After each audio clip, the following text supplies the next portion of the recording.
ਅਗਲੀ ਜਿਹੜੀ ਗੱਲ ਕਰਦੇ ਜਾਈਏ ਸਦਰਨ ਕੈਲੀਫੋਰਨੀਆ ਦੇ ਵਿੱਚ ਉਹ ਤਾਂ ਬਾਰਡਰ ਦੇ ਪਰਲੇ ਪਾਸੇ ਭੁਚਾਲ ਜਿਹੜੇ ਉਹ ਆਏ ਆ, ਪਰ ਸੈਨ ਡਿਏਗੋ ਕਹਿੰਦੇ ਇਹ ਹਿੱਲਿਆ। 1 ਸੈਕਿੰਡ ਦੇ ਡਿਫਰੈਂਸ ਦੇ ਵਿੱਚ 2 ਵੱਖ-ਵੱਖ ਫਾਲਟ ਲਾਈਨ ਦੇ ਉੱਤੇ 2 ਭੁਚਾਲ ਜਿਨ੍ਹਾਂ ਦੀ ਤੀਬਰਤਾ 3.6 3.4 ਜਿਹੜੀ ਆ ਉਹ ਦੱਸੀ ਜਾ ਰਹੀ ਸੀ। ਇਹ ਕੱਲ੍ਹ ਐਤਵਾਰ ਨੂੰ ਸਵਾ 5 ਵਜੇ ਸ਼ਾਮੀ ਜਿਹੜੇ ਉਹ ਭੁਚਾਲ ਆਏ ਸੀਗੇ। ਇਸ ਦੇ ਨਾਲ ਕਾਫੀ ਹਿਲਜੁਲ ਜਿਹੜੀ ਆ ਉਹ ਨਜ਼ਰ ਆਈ ਹੈਗੀ ਆ। ਸੋ ਭੁਚਾਲ ਰੀਸੈਂਟਲੀ ਨਜ਼ਰਨ ਕੈਲੀਫੋਰਨੀਆ ਦੇ ਵਿੱਚ ਵੀ ਕੁਛ ਕੁ ਆ ਕੇ ਹਟੇ ਆ ਤੇ ਹੁਣ ਸਦਰਨ ਕੈਲੀਫੋਰਨੀਆ ਦੀਆਂ ਇਹਨਾਂ ਫਾਲਟ ਲਾਈਨਸ ਦੇ ਉੱਤੇ 2 ਭੁਚਾਲ 2 ਵੱਖ-ਵੱਖ ਭੁਚਾਲ ਵੱਖ-ਵੱਖ ਫਾਲਟ ਲਾਈਨਸ ਦੇ ਉੱਤੇ ਆਏ ਆ। ਇਹ ਜਿਹੜੇ ਐਪੀ ਸੈਂਟਰ ਆ ਸੈਨ ਡਿਏਗੋ ਤੋਂ 85 ਮੀਲ ਡਾਊਨ ਸਾਊਥ ਵਾਲੇ ਪਾਸੇ ਨੂੰ ਯੂਐਸ ਮੈਕਸੀਕੋ ਬਾਰਡਰ ਤੋਂ ਕੁਛ ਮੀਲ ਦੂਰ ਹੀ ਦੱਸਿਆ ਜਾਂਦਾ ਆ।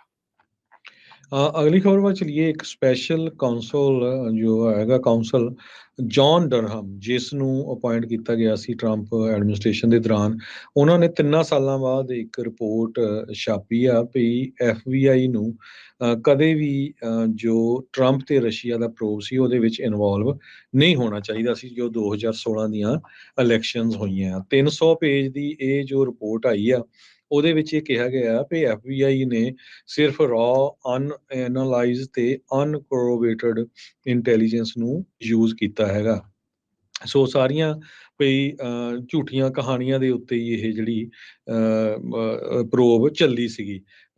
ਇਹਦੇ ਸੰਬੰਧ ਦੇ ਵਿੱਚ ਜੋ ਸਾਰੀ ਦੀ ਸਾਰੀ ਰਿਪੋਰਟ ਆ, ਇਹ ਹੁਣ ਅਟਾਰਨੀ ਜਨਰਲ ਮੈਰਿਕ ਗਾਰਲੈਂਡ ਉਹਨਾਂ ਨੇ ਰਿਲੀਜ਼ ਕਰ ਦਿੱਤੀ ਆ ਕਾਂਗਰਸ ਨੂੰ, ਤੇ ਇਹ ਅਨਕਲਾਸੀਫਾਈਡ ਹੋਊਗੀ। ਸੋ ਲੋਕਾਂ ਨੂੰ ਵੀ ਜੋ ਇਹ ਰਿਪੋਰਟ ਆ ਉਹ ਮਿਲ ਜਾਊਗੀ, ਉਹਦੇ ਵਿੱਚੋਂ ਪਤਾ ਚੱਲੂਗਾ ਵੀ ਕੀ ਕੁਝ ਉਸ ਟਾਈਮ ਦੇ ਉੱਤੇ ਵਾਪਰਿਆ ਹੈਗਾ। House judiciary chairman gym Jordan ਉਹਨਾਂ ਨੇ ਅਨਾਉਂਸ ਕੀਤਾ ਆ ਵੀ ਡਿਪਾਰਟਮੈਂਟ ਆਫ ਜਸਟਿਸ ਨੂੰ ਹੁਣ ਟੈਸਟੀਫਾਈ ਕਰਨਾ ਪਊਗਾ ਨੈਕਸਟ ਵੀਕ ਦੇ ਵਿੱਚ ਇਸ ਰਿਪੋਰਟ ਦੇ ਸੰਬੰਧ ਦੇ ਵਿੱਚ।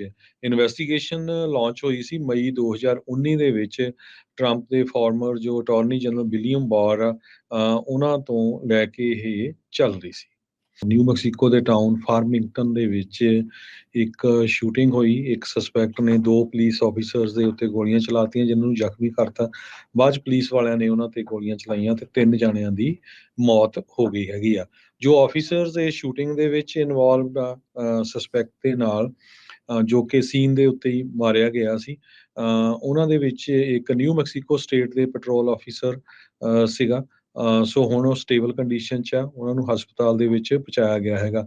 ਫੀਨਿਕਸ ਦੀ division of bureau of alcohol, tobacco ਤੇ ਫਾਇਰ ਆਰਮਸ ATF ਵਾਲੇ ਉਹਨਾਂ ਨੇ ਟਵੀਟ ਕੀਤੀ ਹੈ ਵੀ ਉਹ ਰਿਸਪੌਂਡ ਕਰ ਰਹੇ ਸੀ ਮਾਸ ਸ਼ੂਟਿੰਗ ਦੇ ਸੰਬੰਧ ਦੇ ਵਿੱਚ। ਨਿਊ ਮੈਕਸੀਕੋ ਦੇ ਗਵਰਨਰ ਮਿਸ਼ੈਲ ਲੂਹਾਨ ਗ੍ਰਿਸ਼ਮ ਉਹਨਾਂ ਨੇ ਇਹ ਕਿਹਾ ਆ ਵੀ ਮੈਂ ਜੋ ਵਿਕਟਮਸ ਆ ਤੇ ਉਹਨਾਂ ਦੇ ਪਰਿਵਾਰਾਂ ਦੇ ਲਈ ਪ੍ਰੇ ਕਰ ਰਹੀ ਹੈਗੀ ਆ।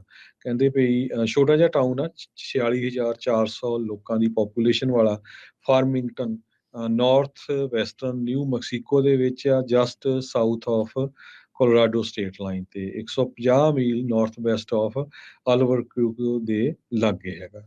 18 ਸਾਲਾਂ ਦਾ ਸੀਗਾ ਜਿਸ ਨੇ ਇਸ ਗੋਲੀकांड ਨੂੰ ਅੰਜਾਮ ਦਿੱਤਾ ਆ। ਸ਼ਾਇਦ ਹੀ ਕੋਈ ਹਰਜੋਤ ਸਿੰਘ ਜੀ ਵੀਕਐਂਡ ਜਾਂ ਵੀਕ ਲੰਘਦਾ ਹੋਵੇ ਜਦੋਂ ਇਦਾਂ ਦੀ ਕੋਈ ਮਾੜੀ ਖਬਰ ਆ ਉਹ ਆਪਾਂ ਨੂੰ ਸੁਣਨ ਨੂੰ ਨਾ ਮਿਲੇ।